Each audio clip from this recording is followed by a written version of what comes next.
call upon the people who are here. We call it the eagle vision back home. Make us say, eagle vision, not to see into the distance, but to see into the future, about how we need to bring it forward now, to give us good guidance. And I say these not to be disrespectful, because I know how many people got an Indian status card one day and they thought that their treaty rights came with that Indian status card. But they don't. If you talk to the bureaucracy in Ottawa about that Indian status card, they won't even know what you mean by your treaty rights. Because they're only there to administer a program. They're there to administer your identity. We need to take that back from them, bring it back into our regions, back into our ancestral lands, and once again empower ourselves based on who we are, from the teachings of the pipe, our language, our culture, our history, and the spirit of the land that we come from. We have to be empowered that way once again. And that's what the Treaty Caravan is all about. That's why we're doing this.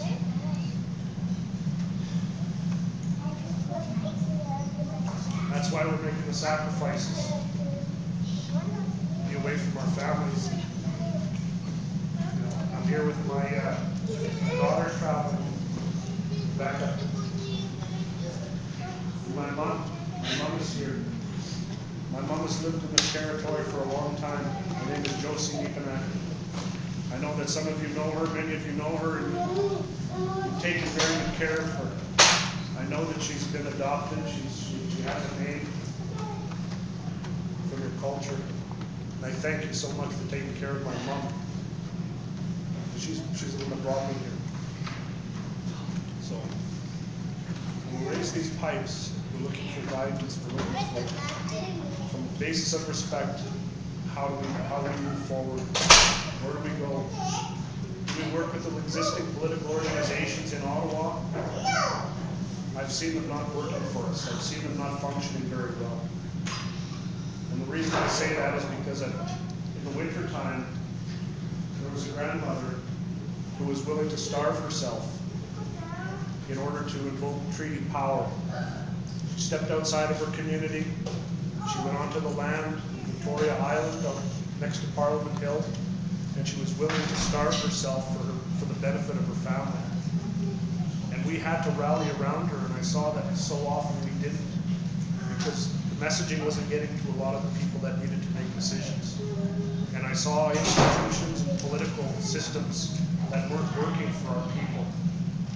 And that's why I'm so driven towards a consideration about what is tomorrow going to bring for us. So I say that respectfully. I say that as clearly as I can. And thank you once again for letting us come into your community. It's been a very, very difficult trip. We knew it wasn't going to be easy. The rain has come down hard on us on a lot of the road. Because yesterday and today it's been very, very challenging. But we know that this process we're going through right now, it's all ceremony. We've been in ceremony since we raised that pipe Thursday morning. Days and nights are passing, but we're still in ceremony. And that's I think what some of us are struggling with is to reconcile how do we function in all this. We're in ceremony like this, but that's what we ask for. Thank you very much.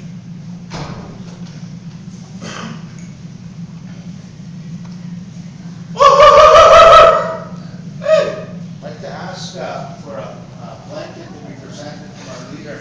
This is the blanket of the Tsuut'ina people, the Tsuut'ina Pendleton, and our curator for museum, Jack Stronach, she's going to interpret this design that was specifically made for us. And our leader, Leon, provided to make this presentation to the chief. And we feel appropriate to do it now because we can have it blessed for you as your trail goes ahead. And when you wear this blanket, when you think of this blanket, remember the prayers from our spiritual leaders that are here to help guide you. So I'm very grateful, Jeanette, to interpret this. And when our leaders speak, that's what we give as our victory yells. Be proud of who we are. Don't be holding back. Don't be timid to show that appreciation for what you're we're trying to do, show our victory yell. It was the white man that gave us the clap. Oh, that didn't sound like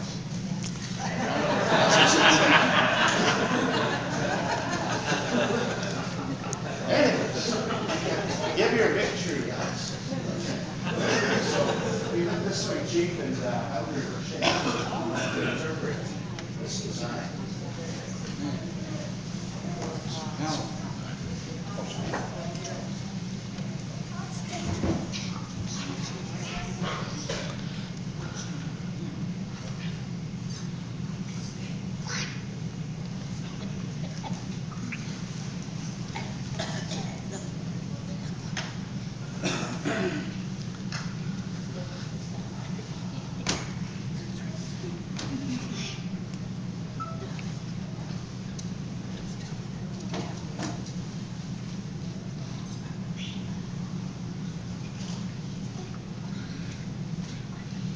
honored to be in your presence. I'm honored to do this for you today. This represents our nation. In 2008 was our 125 years as a nation. Our head chief both had fought for our land. So with that in mind, we decided to make a blanket so that each member over the age of 18 can remember and be pleased with their heritage. The three colors here that you see, the yellow, green, blue, and red, that's our nation colors. So every time I ask for prayers from the flag holders, these are the colors I give them. The three runners here on the bottom represents the two runners when in 1883 the government gave land to the Sarsi people. He was told to send two of his best runners out to run the perimeter of the nation. So they did. The third runner represents the youth of today. When we did the reenactment of the run, and the youth ran from all the different entrances of the reserve. So the third runner represents the youth. He marked his reserve with logs. So when he sent his warriors here to look for an area, he marked the area with logs. The beaver represents, we're part of the beaver people, the Athabascan nations, and this is our homeland. So there's the bow and the elbow. She really liked the mountains, so we have the mountains represented here. He always used to like children. He was very, very gentle with the children. So he's holding a child in his arms. We never noticed this until they started handing them all out. And this is one of the things, as I'm reading the archives, this is one of the greatest things that he left behind, was he always was kind to you children. So this is what it represents. So I hope you,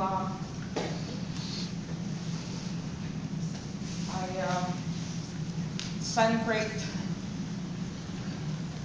and I'm really glad for what you're doing. All our nations are crying. We have to leave something good for our youth. And I always say this because there's one elder that I had the pleasure to know. She always says, pray for the children. So every time I hold prayers, I always do that, and I ask for that. So thank you very much.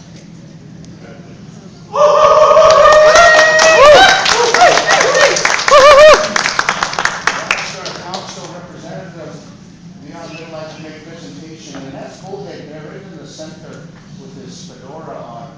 And he captured that fedora from a settler, not the modern fashion like mine. That's how that fedora became symbolic of our head chief. We'd like to make a presentation to Grand Chief Derek Nepinak here on behalf of the people. On behalf of Superintendent Chief and Council Chief Roy Whitney, our spiritual leaders, our community, I'd like to ask the Creator to guide you guys on your noble cause. So welcome to our territory. Thank you, flag holders, bundle holders, nation members. It's an honor to see you guys in our traditional territory.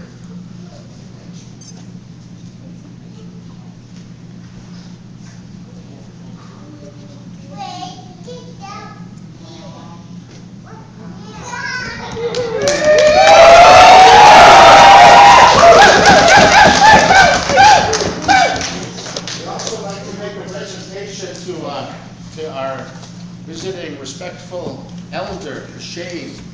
And you may have remembered Elder Kashane, first time I ever seen a Prime Minister get smudged. And it was Elder Kashane that smudged him. That was Prime Minister Martin, I believe it was. And I remember as he's going around him smudging him, geez, really, I was just saying, put something on him. Get him to give us better rights. Here he smudged his behind for a long time. So I'm very grateful to cross tracks again with this esteemed elder, and we'd like to make a presentation to you as well, because without our elder guidance, we certainly would be lost. So, Council, if you will, please.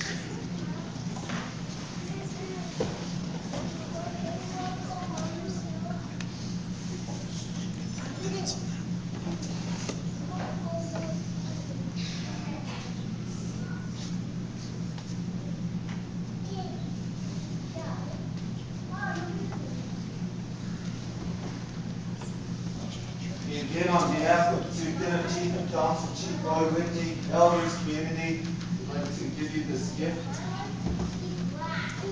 A lot of these causes would not really mean anything unless we had our elders to guide us on this, our spiritual leaders.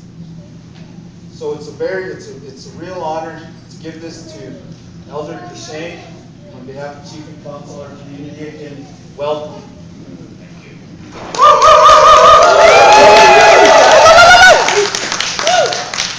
I'd like to ask Elder Kashane if he'd like to say some words here at this time.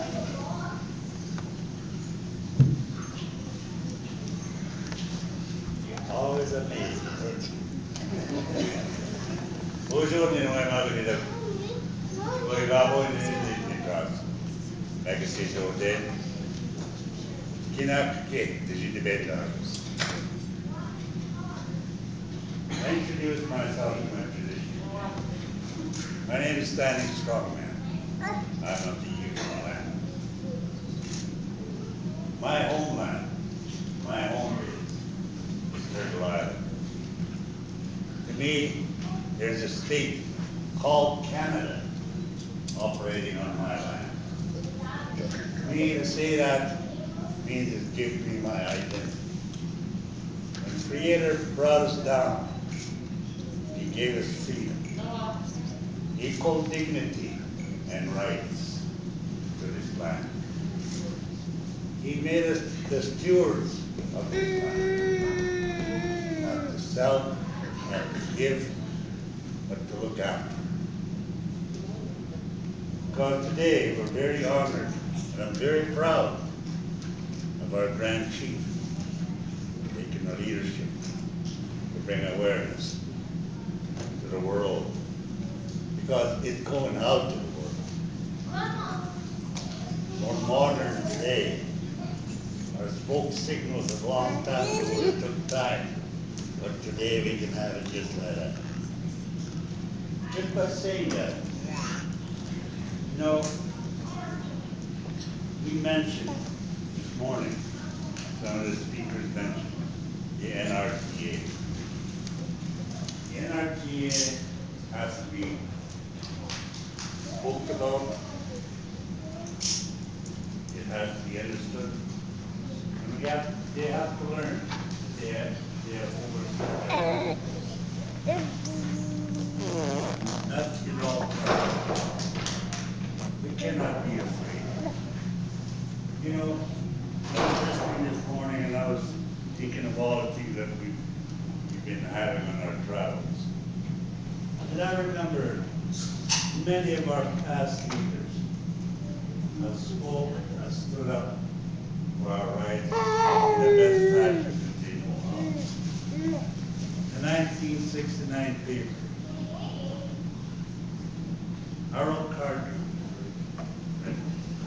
All the great leaders that were all there.